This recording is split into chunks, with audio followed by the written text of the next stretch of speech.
Selamat siang dan selamat sore. Saya akan membagikan untuk materi pertemuan pertama untuk negosiasi yang disusun oleh saya sendiri sebagai berikut ya. Oke, negotiating adalah didefinisikan sebagai joint decision making process in which parties with initially opposing position and conflicting interests arrive at mutually beneficial and satisfactory agreement oleh Moore dan Woodrow tahun 2010. Sini artinya negosiasi itu adalah suatu proses yang merupakan pengambilan keputusan berdasarkan kesepakatan bersama antar berbagai pihak, di mana pihaknya adalah ada pihak yang berlawanan tentunya, bukan satu pihak yang sama. Jadi ada satu pihak dan pihak lain yang berlawanan yang mempunyai kepentingan yang terjadi perbedaan atau konflik. Tujuan daripada negosiasi itu menghasilkan adalah keuntungan dan kesepakatan yang memuaskan untuk kedua belah pihak tersebut ya. Jadi tujuannya di sini adalah mutually beneficial and satisfactory agreement. Artinya betul-betul manfaat yang saling menguntungkan dan kesepakatan yang memuaskan kedua belah pihak ini. Oke, untuk proses negosiasi ini sendiri, kita lihat di sini ada stylenya atau gayanya ya.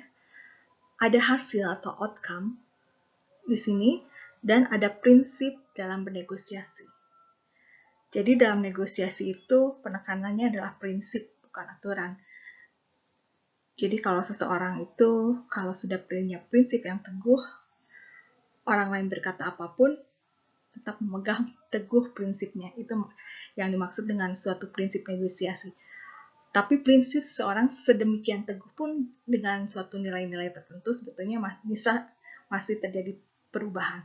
Berbeda dengan aturan, hanya ada benar dan salah. Ya. Untuk style, di sini kita lihat perbandingannya itu adalah kelinci dengan kura-kura ya. Jadi kelinci yang suka meloncat-loncat dan gayanya quick atau cepat, atau kura-kura yang gayanya lambat ya. Jadi yang quick sangat cepat itu diumpamakan dengan kelinci, dan gaya yang cepat itu deliberate ya. Gaya yang lambat itu seperti kura adalah mengalihkan perhatian deliberate. Yang di tengah-tengah itu adalah kompromi. Jadi di antara kura-kura dan kelinci. Jadi gabungan kombinasi antara gaya kura-kura dan gaya kelinci, ibaratnya seperti itu ya. Untuk gaya yang cepat, tentunya kesannya sangat terburu-buru untuk menghasilkan kesepakatan di sini. Sepertinya kita nggak ingin bernegosiasi lagi dengan orang tersebut. Ya sudah, yang penting cepat beres lah, gitu ya. Dan memperoleh kesepakatan terbaik dengan tidak mengharapkan yang lain menang sebetulnya. Kalau bisa, saya menang, dia yang kalah. Jadi, kalau kita lebih kuat, kita akan tusuk dia. Jadi, hasilnya adalah win-lose. Tapi kalau kita yang lemah, mungkin kita yang tertusuk ya. Karena saking cepatnya kita nggak hati-hati, akhirnya tertusuk. Bisa juga sebenarnya posisinya kalau kita lemah itu adalah lose dan win. Ya, kita pengennya sih punya kekuatan untuk menusuk, taunya dia juga mau menusuk kita yang tertusuk dulu misalnya seperti itu. Jadi sebetulnya posisinya bisa win-lose dan lose-win. Karena prinsipnya tergesa-gesa dan cepat. Ya. Lalu deliberate style di sini. Deliberate style ini gayanya yang panjang dan lama di sini. Jadi fokusnya adalah hubungan jangka panjang. Di sini melibatkan kerjasama dan hubungan membangun untuk suatu kesepakatan. Di sini lebih memerlukan persiapan dan kerja keras ya. Jadi kita memperhatikan hubungan antar personal dalam bernegosiasi tersebut dari pihak lawan maupun kita, dan kita memberikan persiapan yang lebih baik, dan di sini lebih butuh effort yang lebih panjang atau lebih sungguh-sungguh Jadi butuh kerja keras ya. Dan kita harus memperhatikan strategi yang harus dilakukan dalam negosiasi tersebut. Untuk outcome-nya di sini dalam bernegosiasi, biasanya yang harus diperhatikan outcome dalam negosiasi adalah sifat hasil dari negosiasi itu realistik. Jadi kedua belah pihak di sini puas. Itu yang idealnya. Jadi situasinya adalah menang dan menang. Lalu yang kedua di sini menghasilkan hasil daripada gaya deliberate. Artinya ya kalau orang Jawa alon-alon tapi kelakon. Ya tapi kadang mungkin kesannya seperti lambat gitu ya. Yang kedua di sini adalah acceptable. Acceptable itu artinya bisa diterima ya. Nah, kalau bisa diterima, sebetulnya ini adalah hasil daripada gaya yang cepat, ya. Karena hasilnya udah kelihatan langsung. Yang realistik ini mungkin kalau hasilnya lama, hasilnya masih samar-samar kalau dalam waktu dekat, karena hasilnya akan muncul dalam jangka panjang. Acceptable ini untuk alternatif dari realistiknya mungkin nggak tercapai. Ya, yang penting ada hasilnya lah gitu ya. Kadangkala ini lebih baik daripada tidak menghasilkan sama sekali ya. Di sini selalu menanyakan untuk kesepakatan yang lebih baik ya. Dan yang terburuk di sini ketika kita menjadi kelas kepala atau kalian yang bernegosiasi di sini menjadi kelas kepala dan tidak mau lebih fleksibel ya. Dan selalu menggunakan gaya yang sama, yaitu gaya yang cepat, quick style. Ya udah hasilnya supaya cepat jadi gitu ya. Nah, itu adalah yang buruk ya. Jadi yang baik itu sebetulnya di antara realistic dan acceptable ini ya. Ini secara singkatnya. Hasil di sini menentukan daripada bagaimana kamu memulai negosiasi. Dan bagaimana kamu di sini mempunyai kesempatan yang lebih baik daripada hasil yang lebih baik. Jadi di sini diperlukan kehati-hatian ya dalam berpikir dan berpikir kreatif dan berpikir kembali ya.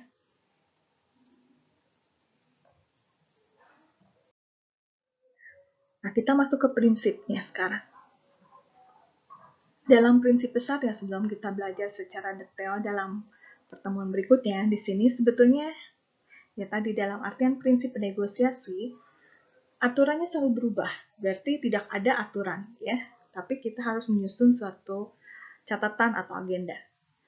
Dan semua hal itu bisa dinegosiasikan. Dan bisa meminta untuk kesepakatan yang lebih baik. Dan di sini kita dituntut harus selalu lebih kreatif ya. Dan kita belajar untuk berkata tidak pada diri kita. Dan apakah kita termotivasi sebagai seorang negosiator? Di sini kita harus ada rasa antusias ya. Antusias ini muncul kalau kita ada suatu kepercayaan diri, confidence. Lalu ada hasil yang tujuan yang kita ingin raih ya. Makanya kita harus selalu antusias. Kalau tujuan gak jelas, biasanya kita juga berkurang antusiasnya walaupun kita percaya diri ya.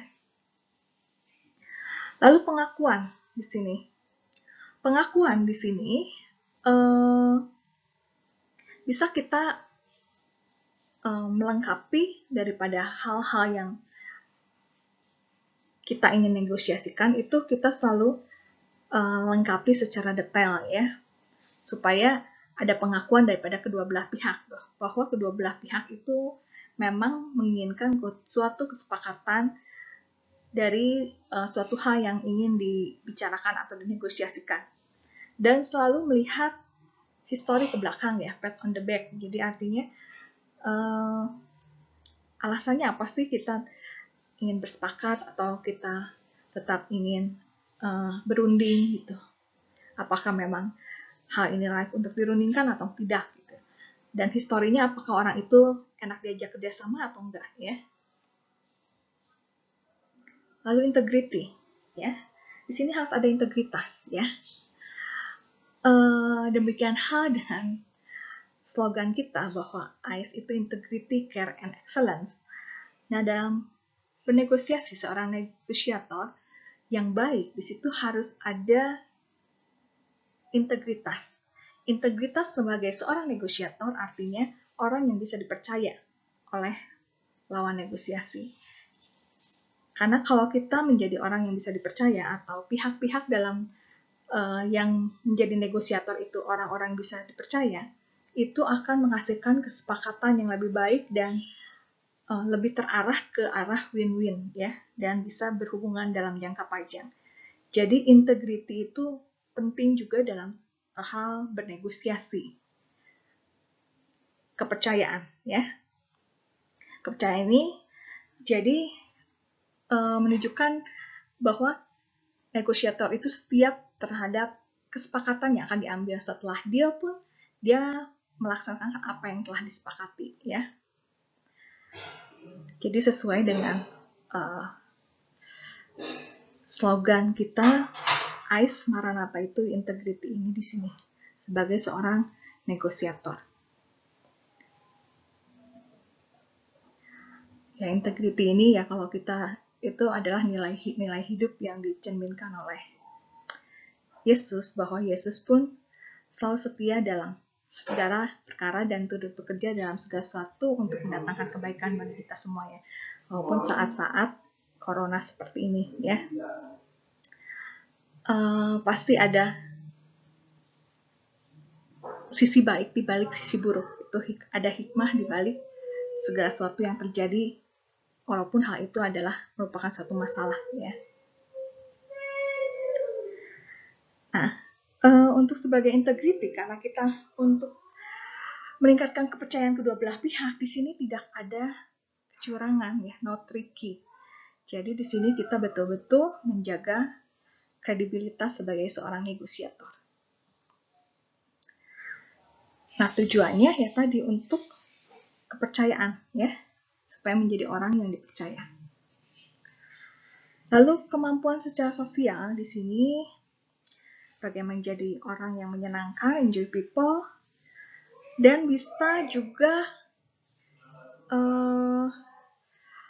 agar memberikan sesuatu pada pihak-pihak yang lain. Jadi memberikan interest ini artinya memberikan hal-hal yang baik, ya, yang bisa dinikmati oleh semua orang, ya, seperti itu. Jadi keuntungan bagi semua orang. Lalu teamwork, ya. Teamwork di sini artinya dalam bernegosiasi itu bisa tidak hanya antar individu, tapi antar kelompok dengan kelompok. Jadi kerjasama. Lebih baik sebagai tim daripada bernegosiasi sendirian, ya.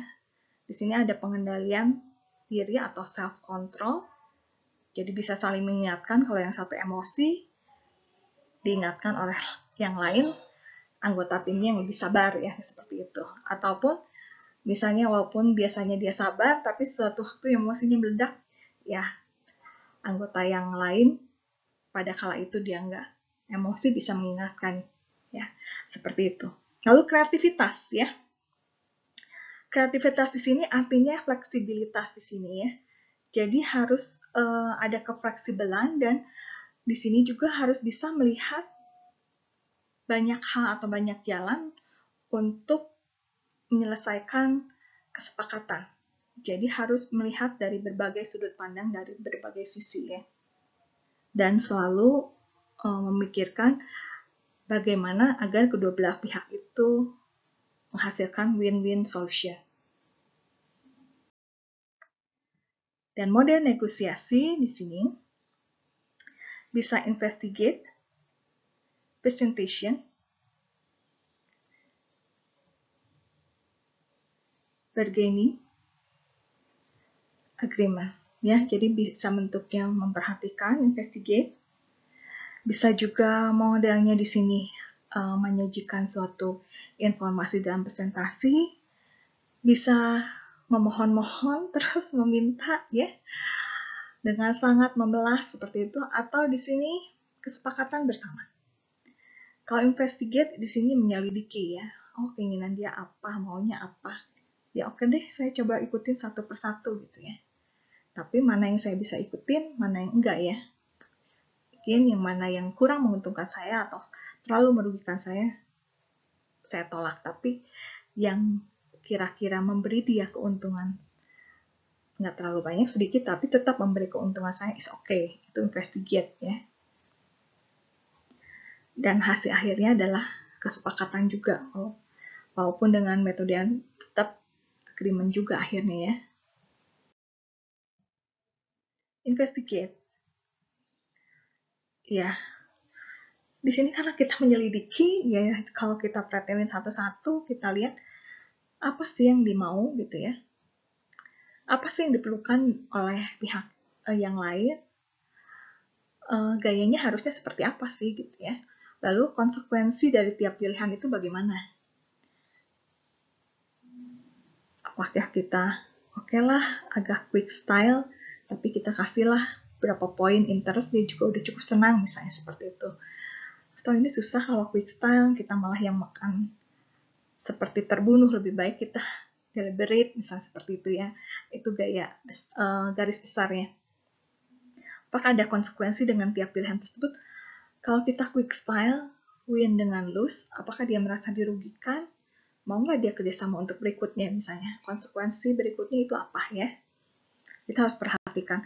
Memang yang paling aman itu adalah deliberate ya. Ya, yang ambil jalan tengah adalah compromise atau kompromi. Presentation. Ya ini harus ada persiapan untuk presentasi tersebut. Bagaimana hasilnya lebih baik ya. Bahan presentasinya. Ada kertas kerja, mungkin ada isu yang dimasukkan ke situ. Apa isu kondisi misalnya sekarang corona atau politik ya, sehingga harga bahan-bahan naik. Lalu realistik, di sini kemungkinan dan hasil yang terburuk ya. Nah, untuk presentation di sini judulnya harus kreatif, mengurangi daripada harus tahu mengetahui hal-hal itu ya. Jadi semua hal yang kira-kira sulit untuk dipahami kita atau sulit diingat, kita simpan untuk ada data pendukung arsipnya misalnya ya. Karena itu terlalu detail, kita bagikan materinya dan tidak perlu dipresentasikan. Kita hanya beri garis besarnya bahwa tentang harganya antar sekian dan sekian misalnya. Untuk detail harga komponen tiap barang yang kita akan sepakati, ini saya bagikan dalam bentuk proposal rinciannya. Seperti itu ya. Mini speech around keywords. Jadi selalu ada informasi pemberitahuan gitu berkaitan dengan informasi kuncinya ya. Jadi kita disuruh menjelaskan informasi kuncinya itu di mana sebetulnya. Lalu ada tampilan secara visual dan jangan memberikan suatu konsesi atau suatu kesepakatan sebelum proses negosiasinya dianggap ending atau berhasil. Teruskan itu terus berlanjut, kecuali kita anggap misalnya konsesinya nggak terlalu signifikan ya. Lalu selalu memberikan catatan untuk tiap hal yang kita akan tetap bicarakan atau sebagai fokus utamanya dalam negosiasi tersebut.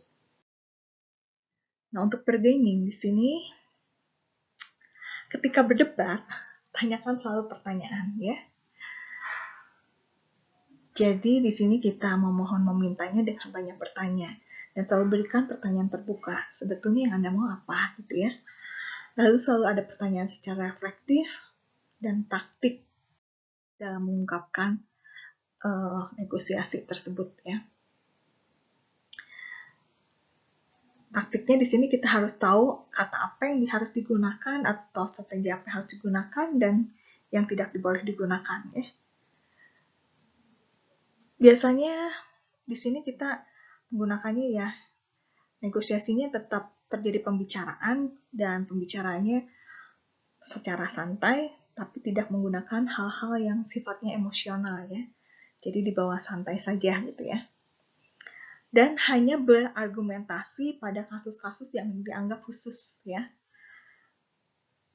Dan pura-pura mengabaikan. Nah, di sini kita bisa memainkan waktu ya. Ya, dalam bernegosiasi ini betul-betul kita harus menggunakan kesabaran kita sebetulnya. Libel ini meminta sedikit demi sedikit dan juga bisa memperlakukan yang lain juga dengan lebih baik ya. Dan selalu dilihat lagi bahwa apa yang kita lakukan itu ada respon nggak dari pihak lawan. You go first, bad environment, defer to higher authority, not willing to make any changes ya. Kalau kamu melakukan pertama, di sini jangan menimbulkan suatu bad mood lah, lingkungan yang nggak enak gitu ya. Dan di sini juga kita harus menggunakan otoritas yang lebih tinggi. Jadi kalau kita misalnya bukan pengambil keputusan, setidaknya kita membawa orang yang mewakili pengambil keputusan kalau pengambil keputusan utamanya nggak datang ya. Not willing to make any changes, dan jangan berharap untuk membuat perubahan sedikit pun ya. Jadi karena kalau kita lakukan pertama itu sebetulnya memang kondisinya lemah di kita ya. Tapi kalau nggak ada yang mau mulai, nggak mulai-mulai negosiasinya. Jadi strateginya seperti ini ya. Jangan sebetulnya kita harus tahu lebih baik yang memulai dulu, lebih baik pihak lawan. Tapi kalaupun kita yang memulai, lakukan hal seperti ini. Kecuali ini bad environment-nya kita balik, tapi not bad environment ya. Dan kita lebih banyak bernegosiasi itu sambil thinking atau berpikir sehingga lebih sunyi atau senyap silence ya. Bisa juga dengan good guy dan bad guy, jadi selalu kombinasi, kadang kita seperti bersikap baik, kadang kita menekan. Agreement, di sini kita harus merancangkan yang netral dan yang nyaman, dan kita selalu memberikan perhatian pada yang lain ya. Apa yang mereka katakan kita harus simak ya. Jadi kita tahu apa yang mereka inginkan dan apa yang mereka mau dalam hal negosiasi tersebut. Dan di sini kita selalu memperhatikan kalau misalnya ada suatu hal secara visual yang bisa mengganggu kesepakatan tersebut. Jadi gangguan secara visual yang tidak perlu kita abaikan. Misalnya ada hal-hal di luar negosiasi tiba-tiba muncul, misalnya ada orang datang gitu ya tanpa diundang dan orang itu menimbulkan suatu noisy gitu misalnya ya, dan ini mengganggu atau mendistraksi. Nah, kita sebaiknya segera untuk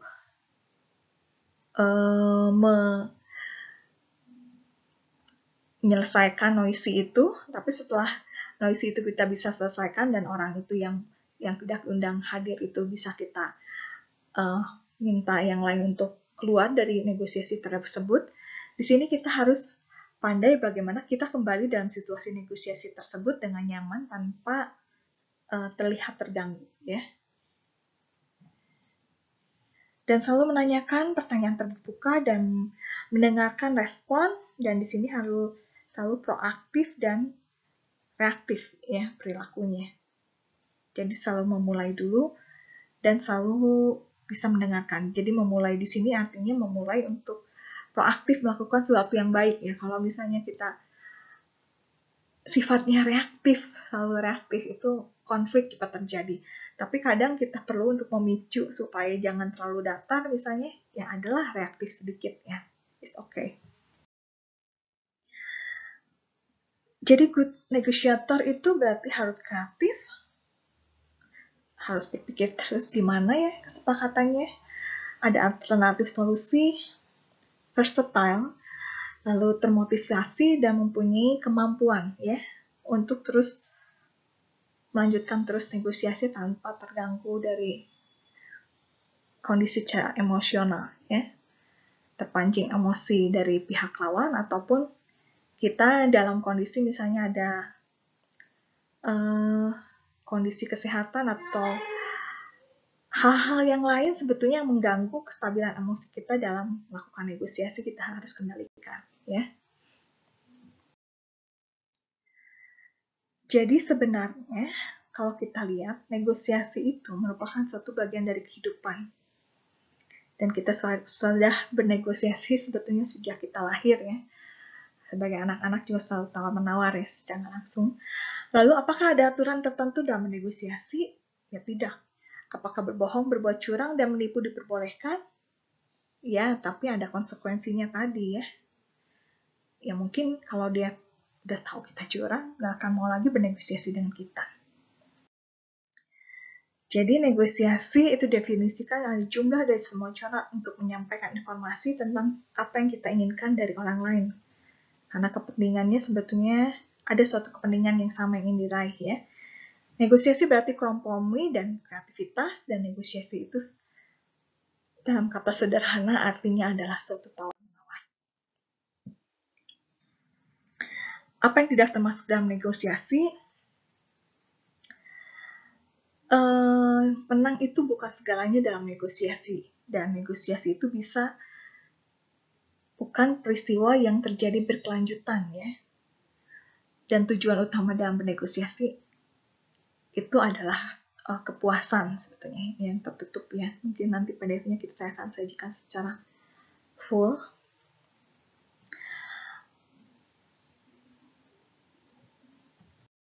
Jadi kesimpulannya, negosiasi adalah seni komunikasi untuk menyampaikan keinginan, dan kita harus realistik bisa berhasil atau tidak, tapi tidak selalu dengan teknik orang yang telah berpengalaman, juga tentunya akan menghasilkan yang lebih baik ya. Jadi persentase berhasilnya akan lebih tinggi lah, seperti itu. Nah, kita diminta selalu mengasah kepribadian kita ya. Karena inti dari negosiasi itu hubungan dan kepuasan dari pihak lawan ya. Ada 8 kiat di sini. Temukan dasar yang sama dengan pihak lawan, bentuk hubungan yang baik, enak diajak transaksi, komunikasinya, frekuensinya sesuai, pahami pihak lawan, integritas tadi, perkuat rasa percaya, dan ketujuh adalah pelajari fleksibilitas ya. Dan yang terakhir sebetulnya ini yang kepercayaan, hubungan, dan kepuasan ya. Setelah fleksibilitas di sini yang ke-8 adalah bagaimana membangun kepercayaan, hubungan, dan kepuasan itu.